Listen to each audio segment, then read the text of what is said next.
Hello everyone, हम लोग solve करने जा रहे हैं नीट प्रीवियस ईयर के आए हुए क्वेश्चन कोऑर्डिनेशन कंपाउंड्स चैप्टर से। यहाँ पे पहला क्वेश्चन दिया हुआ है 2017 में आया हुआ है। An example of sigma bonded organometallic compound है। सिग्मा बॉन्डेड ऑर्गेनोमेटेलिक कंपाउंड इनमें से कौन सा है? तो देख लीजिए ऑर्गेनोमेटेलिक कंपाउंड्स कौन होते हैं। ऑर्गेनोमेटेलिक कंपाउंड्स, तो ऑर्गेनोमेटेलिक कंपाउंड बेसिकली ऐसे कंपाउंड्स होते हैं जिनमें कार्बन और मेटल के बीच कम से कम क्या पाया जाए, एक बॉन्ड पाया जाए। उनको हम लोग क्या बोलते हैं? ऑर्गेनोमेटेलिक कंपाउंड्स कहते हैं। तो ऐसे कंपाउंड्स हो सकते हैं या तो सिग्मा बॉन्डेड हो, यानी उनमें सिग्मा बॉन्ड पाया जा रहा हो। जैसे इसके अंदर कौन आते हैं? नॉन ट्रांजिशन एलिमेंट्स, या फिर आपके कौन से आते हैं? मेटलॉइड आते हैं। जैसे मान लीजिए ZnC2H5 का होल ट्वाइस, ठीक है, आप इसको ऐसे लिख सकते हैं ZnC2H5 का होल ट्वाइस। ये क्या है? डाई एथिल जिंक, ठीक है। या फिर हमारा कौन सा होता है? ग्रिग्नॉर्ड रिएजेंट। ग्रिग्नॉर्ड रिएजेंट का फॉर्मूला क्या होता है? RMgX। तो ये क्या होता है हमारा? ग्रिग्नॉर्ड रिएजेंट। तो ये कैसे हैं? ये है सिग्मा बॉन्डेड। अब हो सकता है या तो उसके अंदर सिग्मा बॉन्ड भी पाया जाए और पाई बॉन्ड भी पाया जाए। जैसे मान लीजिए सिग्मा एंड पाई बॉन्डेड। तो जितने भी मेटल कार्बोनिल्स होते हैं उनमें सिग्मा बॉन्ड भी पाया जाता है और पाई बॉन्ड भी पाया जाता है, ठीक। जितने भी मेटल कार्बोनिल्स होंगे, जैसे FeCO का होल 5 हो गया, या बहुत सारे होते हैं, तो वो सभी क्या होंगे? उसमें सिग्मा बॉन्ड भी पाया जाएगा और पाई बॉन्ड भी पाया जाएगा। इसके अलावा कौन होते हैं? इसके अलावा होते हैं पाई बॉन्ड, जिनमें सिर्फ पाई बॉन्ड पाया जाए। तो इसके अंदर जैसे जिनमें लिगेंड जो होता है पाई इलेक्ट्रॉन डेंसिटी ट्रांसफ़र करता है। जैसे मान लीजिए हमारे पास है ये कौन? साइक्लोपेंटाडाइनिल एनायन। तो जब साइक्लोपेंटाडाइनिल एनायन जो होता है वो आयरन के साथ जुड़ जाता है इस तरीके से, और क्या बनाता है? ये बनाता है सैंडविच स्ट्रक्चर बनाता है। आयरन बीच में जो होता है दो साइक्लोपेंटाडाइनिल के बीच क्या हो जाता है? एक सैंडविच के रूप में बन जाता है। सैंडविच की तरीके से स्ट्रक्चर का फॉर्मेशन होता है। तो इसे हम लोग क्या बोलते हैं? इसे हम लोग बोलते हैं फेरोसिन। क्या बोलते हैं इसे हम लोग? फेरोसिन। कोई अगर और मेटल आ जाता है तो रुथिनोसिन, कोबाल्टोसिन और बेंजीन के साथ स्ट्रक्चर बना लेते हैं इस तरीके के, ठीक। तो ये मेटल कार्बोनिल जो होते हैं इनमें सिग्मा बॉन्ड और पाई बॉन्ड दोनों पाए जाते हैं। तो अब हमारा क्वेश्चन था कि an example of sigma bonded, जिसमें सिर्फ सिग्मा बॉन्ड पाया जाए, तो ऐसा कौन सा हो जाएगा? तो कौन सा? ग्रिग्नॉर्ड एजेंट। ग्रिग्नॉर्ड एजेंट कौन होता है? RMgX का होता है ग्रिग्नॉर्ड एजेंट। तो इसमें एल्किल ग्रुप R और मैग्नीशियम के बीच क्या पाया जाता है? सिग्मा बॉन्ड पाया जाता है। ये क्या हमारा हो जाएगा? Sigma bonded organometallic compound. Next question हमारा है कि the type of isomerism shown by COCl2 En का होल ट्वाइस इज। COCl2 और En का होल ट्वाइस में कौन सी आइसोमेरिज्म पाई जा रही है? तो ऑप्शन दिया हुआ आयनाइजेशन। आयनाइजेशन आइसोमेरिज्म क्या होती है? जैसे अगर सपोज करिए, मान लीजिए हमारे पास है CONH3 का होल 5, NH3 का होल 4, Cl2 और Br, ठीक। या मान लीजिए एक दूसरा कंपाउंड है CONH3 का होल 4, ClBr, बाहर क्या है? Cl है। तो अगर आप इस कंपाउंड को देखेंगे तो इस कंपाउंड में क्या है? इस कंपाउंड का अगर आप दोनों का आयनाइजेशन करेंगे तो इसमें जब आयनाइजेशन करेंगे तो Br माइनस अलग होगा, ये पूरा अलग होगा। इस जैसे देखिए इसका अगर हम आयनाइजेशन करते हैं तो इसका आयनाइजेशन करने पे हमें क्या मिलेगा? हमें मिलेगा CONH3 का होल 5, Cl2 और क्या अलग हो जाएगा? Br माइनस अलग हो जाएगा। इस पर क्या आ जाएगा? एक प्लस आ जाएगा। इसका जब आयनाइजेशन करेंगे तो क्या मिलेगा हमें? तो हमें मिलेगा CONH3 का होल 4, ClBr, इसके ऊपर एक प्लस आ जाएगा और क्या अलग हो जाएगा? Cl माइनस अलग हो जाएगा। तो दोनों का आयनाइजेशन अलग अलग हो रहा है, इसलिए हम क्या बोलेंगे? Ionisation isomerism. दूसरी दी है कोऑर्डिनेशन आइसोमेरिज्म। तो कोऑर्डिनेशन आइसोमेरिज्म में क्या होते हैं? दो कॉम्प्लेक्स मौजूद होते हैं और दोनों कॉम्प्लेक्स में क्या होता है? मेटल जो होते हैं वो चेंज हो जाते हैं, ठीक है, वो कोऑर्डिनेशन। फिर ज्योमेट्रिकल आइसोमेरिज्म। ज्योमेट्रिकल क्या होती है? तो दो तरीके की ज्योमेट्रिकल आइसोमेरिज्म पाई जाती है। एक तो कौन सी होती है? एक हमारी होती है सिस और दूसरी कौन सी होती है? ट्रांस। जैसे मान लीजिए हमारे जैसे ये क्या दिया हुआ है? COCl2 En का होल ट्वाइस। अच्छा, इसमें कोऑर्डिनेशन नंबर कितना है? तो तो 2 Cl मौजूद हैं, ये कैसे होते हैं, मोनोडेंटेट लिगेंड। और En कैसा होता है, बाइडेंटेट लिगेंड। En क्या होता है, एथिलीन और डायमीन, ये होता है En, ठीक है। तो ये कैसा लिगेंड होता है, तो ये होता है बाइडेंटेट। ये 2 दिए हुए हैं, तो 2 से कितना देगा 4, और 2 ये कितने हो गए 6, तो ऑक्टाइडल ज्योमेट्री होगी। इस तरीके से 6 लिगेंड जुड़े होंगे, तो En है, तो 2 En जोड़ दिए। हो सकता है En एक साइड पे हो और Cl एक साइड पे हो, तभी से हम लोग क्या बोलते हैं, तभी से हम लोग कहते हैं सिस। अगर सेम ग्रुप एक दूसरे के क्या होते हैं, डायगोनल पर प्रेजेंट होते हैं। जैसे मान लीजिए अगर ये है डायगोनल पर, कैसे, मान लीजिए सेल यहाँ पे है और दूसरा सेल यहाँ पे है, एक En यहाँ पे और एक En यहाँ पे, तो इसे हम लोग क्या बोलते हैं, इसे हम लोग कहते हैं ट्रांस। तो ये 2 तरीके की सिस और ट्रांस ज्योमेट्रिकल आइसोमेरिज्म शो करेगा। इसके अलावा ऑप्टिकल आइसोमेरिज्म भी शो करेगा। तो इसमें कौन सा ऑप्शन सही हो जाएगा, ज्योमेट्रिकल आइसोमेरिज्म। नेक्स्ट क्वेश्चन है हमारा कि geometry and magnetic behaviour of NiCO का होल 4 आर। ज्योमेट्री और इसका हमें बताना है मैग्नेटिक बिहेवियर कैसा होगा। तो करते हैं इसे।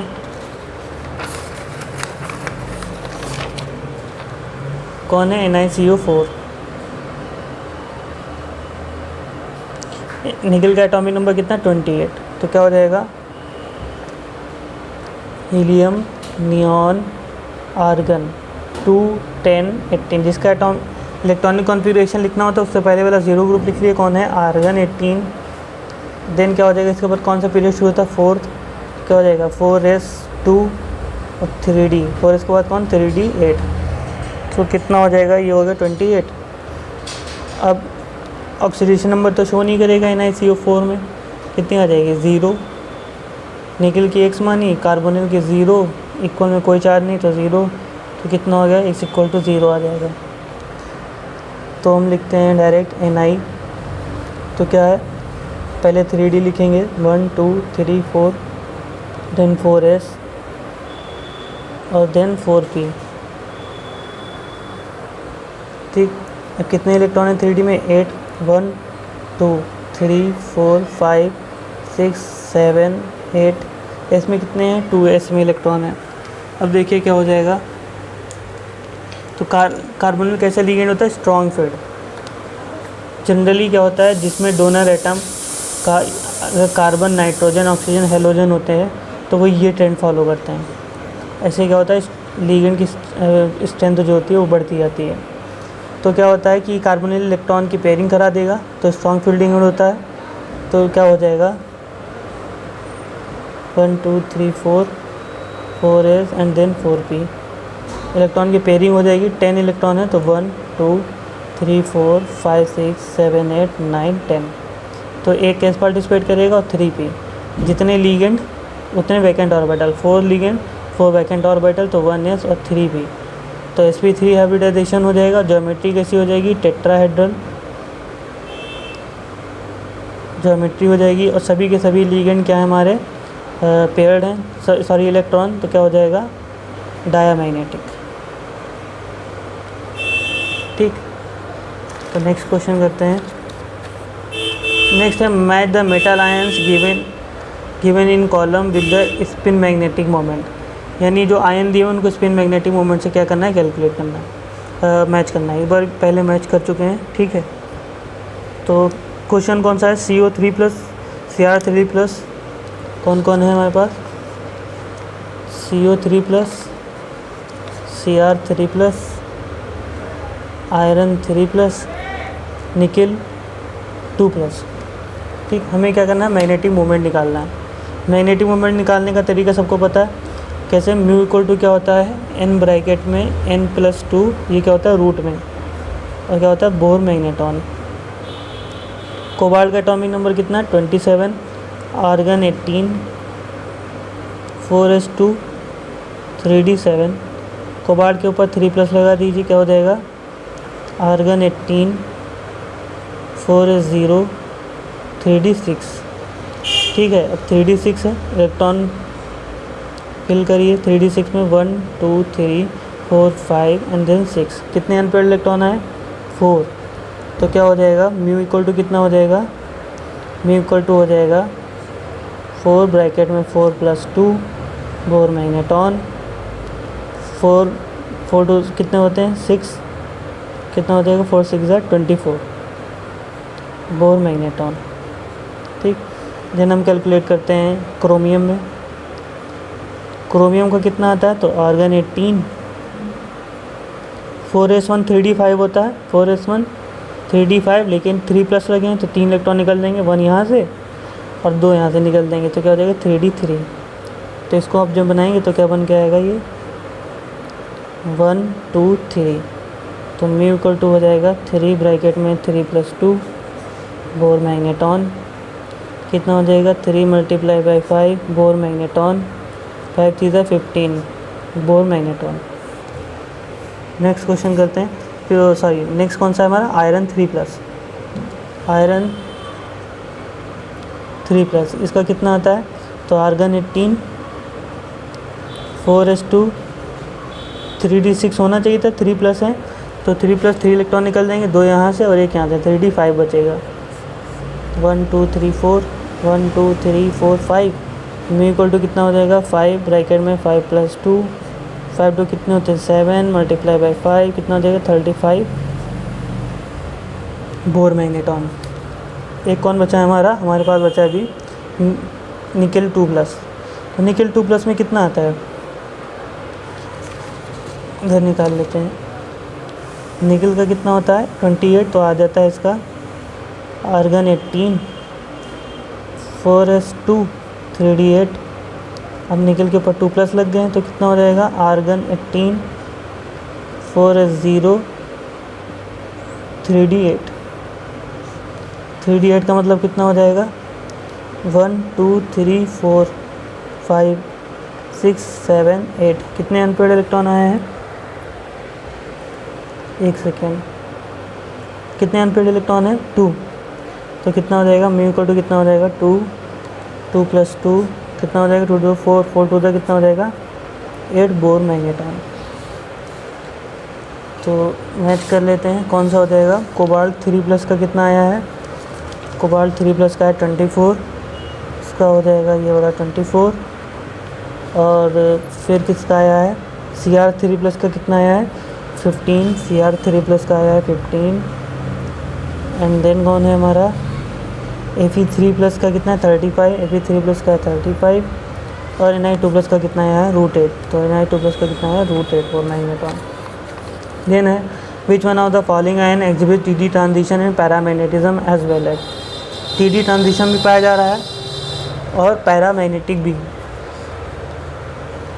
तो निकाल लेते हैं।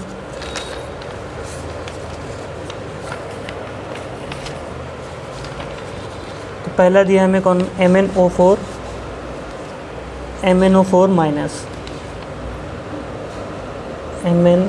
माइनस, और कौन है Cr2O7 2-, CrO4 2-, और कौन है MnO4 2-, तो इनमें हमें बताना है कि इसमें DD ट्रांजिशन भी पॉसिबल है और कौन सा पैरामैग्नेटिज्म शो करेगा। तो चलिए निकालते हैं। इसमें आयरन के मैंगनीज के ऑक्सीडेशन नंबर कितनी आएगी, ऑक्सीजन कितनी -2, 4 2 -1 इक्वल में -4 है तो -1 प्लस Mn की x 4 2 कितना होता है -8, -1 -8 इक्वल के इधर लाइन कितना हो जाएगा +8 -1 कितना बचेगा प्लस का 7। तो Mn का कितना होता है एटॉमिक नंबर 25, कितना हो जाएगा आर्गन 18 और 4s2 3d5 प्लस 7 लगा तो कितना बचेगा आर्गन 18 4s0 3d0। 3d में इलेक्ट्रॉन ही नहीं है इसके अंदर, तो जब इलेक्ट्रॉन ही नहीं है तो ना तो डी ट्रांजिशन होगा क्योंकि इलेक्ट्रॉन ही एनर्जी एब्जॉर्ब करके ऊपर जाता है, ना तो डी ट्रांजिशन होगा इसमें डी ट्रांजिशन नहीं होगा, और जब डी ट्रांजिशन नहीं होगा और ना इलेक्ट्रॉन है तो पैरामैग्नेटिक करेक्टर ही शो नहीं करेगा।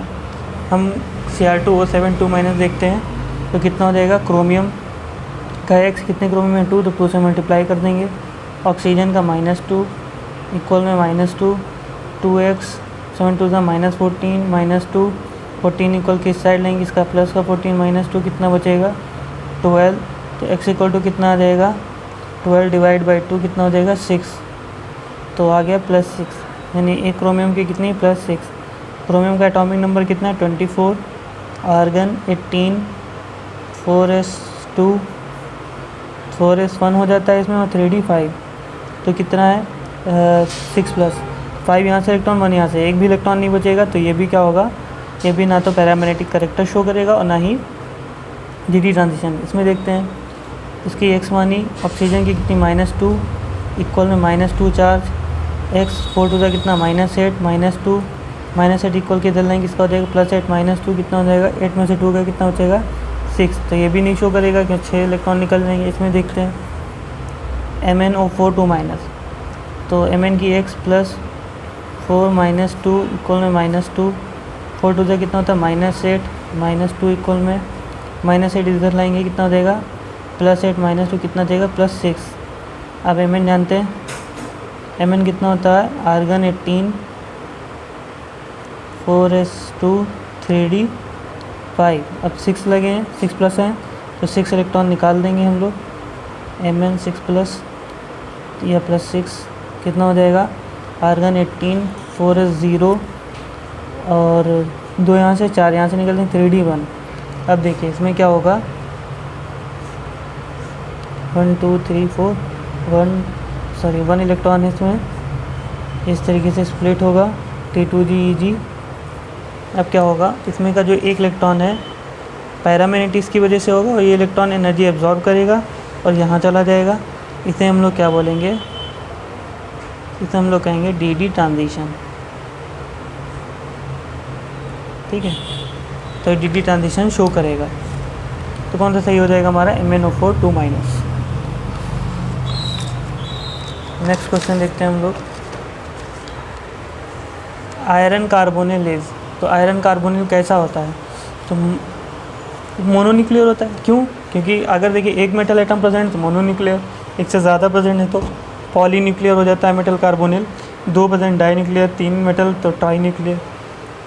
अब हम बात करते हैं कौन सा, नेक्स्ट क्वेश्चन है the correct order of stoichiometric Ag cell form when silver nitrate is excessive treated with complex.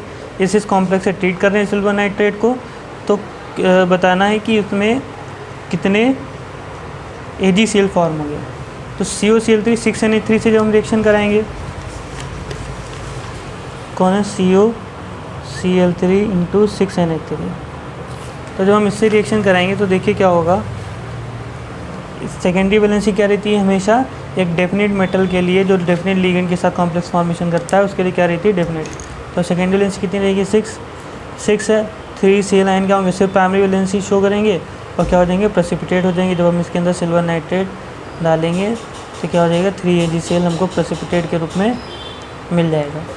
ठीक, अगर मान लीजिए हमारे पास क्या है COCl3 5NH3, सेकेंडरी वैलेंसी अभी भी कितनी रहने वाली 6, 5 ये और एक 1 सेल इसका जो कि प्राइमरी वैलेंसी भी शो करेगा सेकेंडरी भी, तो सिर्फ 2 Cl जो होंगे जो सिर्फ प्राइमरी वैलेंसी शो करेंगे क्या हो जाएंगे प्रेसिपिटेट। तो हम इसके अंदर सिल्वर नाइट्रेट डालेंगे तो क्या हो जाएंगे 2 Ag सेल क्या हो जाएंगे हमको प्रेसिपिटेट के रूप में मिलेंगे। देन एक हमारा ऑप्शन दिया हुआ है COCl3 और 4Na3, इसमें भी सेकेंडरी वैलेंसी कितनी रहने वाली 6, तो 4Na3 और 2 यहाँ के 6 हो गए, एक सेल बचा, एक सेल क्या हो जाएगा सिल्वर नाइट्रेट डालने पर एक सेल क्या हो जाएगा प्रेसिपिटेट हो जाएगा, Ag सेल के रूप में प्रेसिपिटेट हो जाएगा। तो कितने हमें Ag सेल मिल रहे हैं 3 2 1, ये हमको Ag सेल मिल रहे हैं, तो ये हो जाएगा हमारा आंसर। नेक्स्ट क्वेश्चन है correct increasing order for the wavelength of absorption in the visible region for the complex of CO3+ is. हमको बताना है कि वेवलेंथ एब्जॉर्प्शन का विजिबल रीजन में करेक्ट ऑर्डर क्या होगा, इंक्रीजिंग ऑर्डर करेक्ट क्या होगा। COH2O कौन कौन कॉम्प्लेक्स दिए हमारे पास,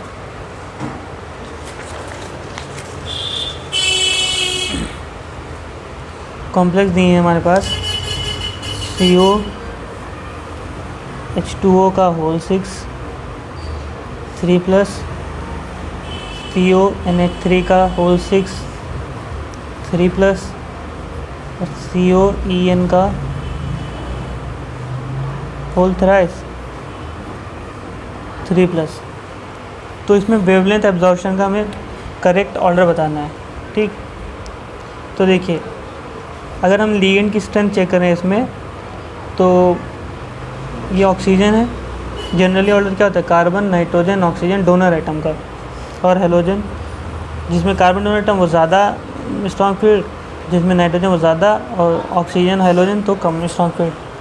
तो इसमें कौन H2O क्या होता है, वीक फील्ड लिगेंड, NH3 उससे स्ट्रॉन्ग फील्ड लिगेंड, और एथिलीन डायमीन में क्या होता है, 2 नाइट्रोजन, एथिलीन डाई एमीन। तो क्या होता है, स्ट्रॉन्ग फील्ड होता है इनसे। तो EN most strong field ligand है। जब स्ट्रॉन्ग फील्ड लिगेंड है तो स्प्लिटिंग क्या होगी, स्प्लिटिंग ज़्यादा होगी इसमें। जब स्प्लिटिंग ज़्यादा होगी तो हमको ज़्यादा एनर्जी देनी पड़ेगी इलेक्ट्रॉन को यहाँ से एक्साइट कराने में, यहाँ पे ले जाने के लिए। तो क्या होगा, ज़्यादा एनर्जी अब्जॉर्ब करेगा, मैक्सिमम एनर्जी अब्जॉर्ब करेगा। और हम जानते हैं E क्या होता है, hc/λ ने एनर्जी इंक्रीज़ करेगी। तो क्या होगा, लैम्डा क्या होगी, डिक्रीज़ करेगी। तो इसमें क्या हो जाएगी, लैम्डा क्या हो जाएगी, डिक्रीज़ कर जाएगी, नहीं कम वेवलेंथ वाली एनर्जी को ही अब्जॉर्ब करेगा विजिबल रीजन में। तो क्या होगा कि EN क्या होगा, EN में हमको ज़्यादा एनर्जी लग रही है। एनर्जी का ऑर्डर क्या हो जाएगा, लाइट एब्जॉर्प्शन का एनर्जी का ऑर्डर क्या हो जाएगा, ये हो जाएगा, ठीक है, ये हो जाएगा एनर्जी का इंक्रीजिंग ऑर्डर। और अगर हम वेवलेंथ की बात करें तो वेवलेंथ इसका अपोजिट हो जाएगी, H2O और देन NH3 और देन कौन हो जाएगा, EN। तो ये क्या हो जाएगा, ये आंसर हमारा हो जाएगा कि करेक्ट इंक्रीजिंग ऑर्डर हो जाएगा वेवलेंथ एब्जॉर्प्शन का विजिबल रीजन में। नेक्स्ट हमारा क्वेश्चन है, pick out the correct statement respect to MnCN का होल 6। यानी इसमें हमें बताना था इसकी हाइब्रिडाइजेशन और ज्योमेट्री क्या होगी। MnCN6 3-। तो ये वाला आप लोग कर लीजिएगा क्योंकि सेम वैसे ज्योमेट्री निकली जैसे पहले बताया गया। नेक्स्ट क्वेश्चन करते हैं हम लोग, Jahn Teller distortion is not observe in high spin complexes of. Jahn Teller distortion किसमें ऑब्जर्व नहीं होता है। तो कौन कौन हमें दिया है, D7, D8, D4, D9। D7, D4, D8 और D9 किसमें जैन टेलर डिस्टॉर्शन नहीं लगेगा। तो जैन टेलर डिस्टॉर्शन होता क्या, पहले वो देखिए। तो जैन टेलर डिस्टॉर्शन क्या होता है कि इसमें बताया ये गया कि अगर मान लीजिए हमारे पास ये T2G है और ये कौन है, EG। अगर इनमें अनसिमेट्रिकली इलेक्ट्रॉन फील्ड हो, मान लो इस तरीके से फील्ड है, या इस तरीके से है, या फिर इस तरीके से फील्ड है, या फिर इस तरीके से फील्ड है, ठीक है, या इस तरीके से फील्ड है, यानी अनसिमेट्रिकली फील्ड है, ठीक। तो अनसिमेट्रिकली फील्ड होने से क्या होगा कि मान लीजिए अगर ये अनसिमेट्रिकली फील्ड है, ठीक, और ये मान लीजिए सिमेट्रिकली फील्ड है, तो जो लीगेंड का जो रिपल्शन लगेगा वो तीनों जगह पे यहाँ पे सेम साइड से लगेगा। dxy, dyz, dzx तीनों एक्सिस पर सेम तरीके से लगेगा। और क्या होगा, जो हमारी ज्योमेट्री होगी वो सेम बनी रहेगी। लेकिन जब अनसिमेट्रिकली फील्ड होगा तो किसी तरफ ज़्यादा रिपल्शन लगेगी, किसी तरफ कम, और ज्योमेट्री क्या हो जाएगी, डिस्टॉर्टेड हो जाएगी। तो जब भी T2G या EG अनसिमेट्रिकली फील्ड होता है तो क्या होता है, उसमें जॉन टेलर डिस्टॉर्शन लगता है और क्या हो जाता है, वो उसकी ज्योमेट्री डिस्टॉर्टेड हो जाती है। तो जॉन टेलर डिस्टॉर्शन में किस में लगेगा, तो D7 अगर हम देखें, अगर हम लोग D7 देखें तो D7 में क्या हो जाएगा, ये रहा हमारा EG, ये रहा T2G। तो 1 2 3 हाई स्पिन कह रहा है, इलेक्ट्रॉन की पेयरिंग नहीं कराएंगे। 4 5 6 7। T2G क्या है, अनसिमेट्रिकली फील्ड है। ये सिमेट्रिकली यानी एक जैसे लिगेंड, एक जैसे इलेक्ट्रॉन फील्ड है। इसमें क्या है, ये अनसिमेट्रिकली फील्ड है, अनसिमेट्रिकली फील्ड है।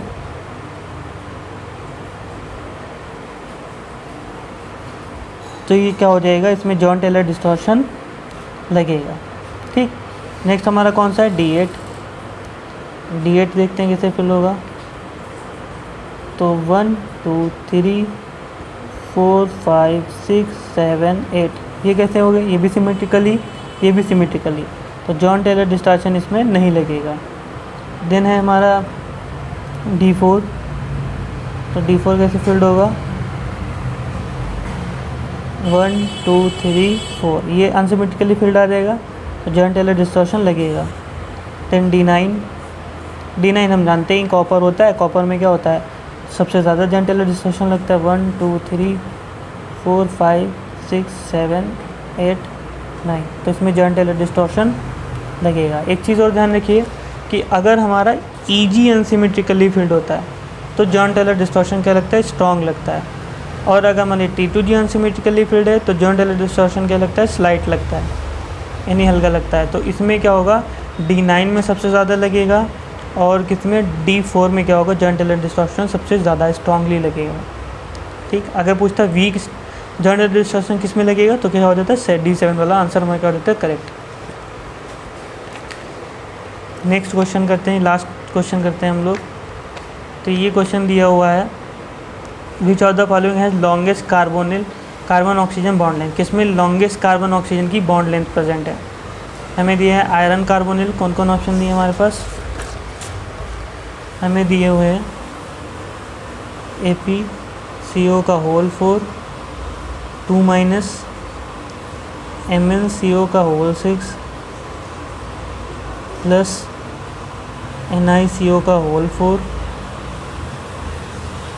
और कौन है, CO का होल 4 माइनस। तो हमें बताना है इसमें कार्बन ऑक्सीजन की बॉन्ड लेंथ। उससे पहले हम समझते हैं मेटल कार्बन में बॉन्ड कैसे फॉर्म होता है। तो देखिए ये होता है हमारा, मान ली मेटल है, ये कौन है, कार्बोनिल। तो बॉन्ड देखिए कैसे फॉर्म होता है, जो कार्बोनिल होता है वो मेटल के जो वैकेंट ऑर्बिटल होते हैं उनमें इलेक्ट्रॉन डेंसिटी को क्या कर देता है, डोनेट कर देता है इलेक्ट्रॉन पेयर को, और सिग्मा बॉन्ड बनाता है। ठीक, इसके बाद क्या होता है कि जो मेटल होता है, मेटल के पास D इलेक्ट्रॉन होते हैं, D ऑर्बिटल में इलेक्ट्रॉन। तो मेटल क्या करता है, जो कार्बोनिल के पाई स्टार वैकेंट ऑर्बिटल होते हैं कार्बोनिल के, ठीक है, जो कार्बोनिल के वैकेंट पाई स्टार ऑर्बिटल होते हैं, यहाँ पे ऑक्सीजन पे बन गया, तो यहाँ पे नहीं बनाना था हमें, तो उनमें क्या करता है, ये इलेक्ट्रॉन पेयर को डोनेट कर देता है। ठीक, और कैसी बॉन्डिंग करता है, बनाता है बैक पाई बॉन्डिंग। क्या बनाता है, बैक पाई बॉन्डिंग। तो होता क्या है, मॉलिक्यूलर ऑर्बिटल थ्योरी हमने पढ़ी होगी अपने, तो उसमें क्या होता है, जब एटॉमिक ऑर्बिटल मिलते हैं तो एटॉमिक ऑर्बिटल के मिलने से क्या बनते हैं, मॉलिक्यूलर ऑर्बिटल बनते हैं। क्या बनते हैं, मॉलिक्यूलर ऑर्बिटल। तो जो नीचे बनता है इसकी एनर्जी कम होती है उसको हम क्या बोलते हैं, बॉन्ड मॉलिक्यूलर ऑर्बिटल, और जो ऊपर जिसकी एनर्जी ज़्यादा होती है उसको हम लोग क्या बोलते हैं, एंटी बॉन्ड मॉलिक्यूलर ऑर्बिटल। जब हम बॉन्ड ऑर्डर निकालते हैं, बॉन्ड ऑर्डर क्या होता है, बॉन्ड ऑर्डर हमें बताता है कि बॉन्ड कितना स्ट्रॉन्ग होगा, जितना ज़्यादा बॉन्ड ऑर्डर उतना ज़्यादा bond strength, basically number of bond को बताता है ये। तो क्या होता है, ये 1/2 NB - Na। तो अगर इलेक्ट्रॉन देखिए इसमें बढ़ेंगे तो ये हमारी वैल्यू क्या होती जाएगी, पूरी कम होती जाएगी, क्योंकि माइनस हमें ज़्यादा नंबर वाला करेंगे तो वैल्यू कम होती जाएगी। तो बॉन्ड स्ट्रेंथ, बॉन्ड जब नंबर ऑफ बॉन्ड कम होते जाएंगे तो बॉन्ड स्ट्रेंथ क्या होती जाएगी, कम होती जाएगी। तो जब भी इलेक्ट्रॉन पाई स्टार में जाता है तो बॉन्ड स्ट्रेंथ जो होती है, बॉन्ड स्ट्रेंथ जो होती है वो क्या होती है, डिक्रीज़ करती जाती है। और बॉन्ड लेंथ, जब बॉन्ड स्ट्रेंथ डिक्रीज़ कर जाएगी तो बॉन्ड लेंथ क्या हो जाएगी, बढ़ जाएगी, बॉन्ड लेंथ इंक्रीज़ हो जाएगी। तो जहाँ पर भी बैक बाय बॉन्डिंग ज़्यादा होती है उसमें इलेक्ट्रॉन ज़्यादा यहाँ ट्रांसफ़र होंगे। जब ज़्यादा ट्रांसफ़र होंगे तो कार्बन ऑक्सीजन का जो बॉन्ड है वो क्या हो जाएगा, वो वीक होता जाएगा, और जब वीक होता जाएगा तो इसकी लेंथ क्या होती जाएगी, लेंथ क्या होती जाएगी, इंक्रीज। तो जहाँ बैक पाई बॉन्डिंग ज़्यादा होती है वहाँ क्या होता है, कार्बोनिल बॉन्ड क्या होता जाता है, वीक होता जाता है, या फिर लेंथ क्या होती जाती है, लेंथ इंक्रीज़ होती जाती है। तो किस में होगा, तो जहाँ पर इलेक्ट्रॉन ज़्यादा होंगे मेटल के पास। तो यहाँ पे देखें, यहाँ पे इलेक्ट्रॉन आयरन के पास क्या है, ऑक्सीडेशन नंबर निकालेंगे तो -2 आएगी आयरन की, यहाँ पे Mn की +1 आएगी, निकल की 0 आएगी यहाँ पे, और कोबाल्ट की कितनी आएगी, -1। कोबाल्ट की कितनी आएगी, -1। तो इलेक्ट्रॉन आयरन के ऊपर ज़्यादा है, 2- है, तो बैक पाई बॉन्डिंग क्या होगी, ज़्यादा होगी। जब ज़्यादा होगी कार्बन ऑक्सीजन बॉन्ड क्या होगा, वीक होगा, और लेंथ क्या हो जाएगी, बढ़ जाएगी। तो सबसे ज़्यादा कार्बन ऑक्सीजन की बॉन्ड लेंथ किस में होगी, इसमें होगी। अगर आपसे क्वेश्चन पूछा जाता है सबसे ज़्यादा मेटल और कार्बोनिल बॉन्ड किस में स्ट्रॉन्ग होगा, तो किस में स्ट्रॉन्ग हो जाता है, मेटल और कार्बन बॉन्ड इसमें स्ट्रॉन्ग हो जाता है। क्यों, क्योंकि इसमें मेटल और कार्बन के बीच क्या बन रहा है, बैक पाई बॉन्डिंग हो रही है ज़्यादा। तो ये था हमारा, क्या थे, हमने प्रीवियस ईयर के 2017, 18 और 2017-18 के क्वेश्चन सॉल्व करें हमने। आई होप आपको समझ में आए हो। Thank you.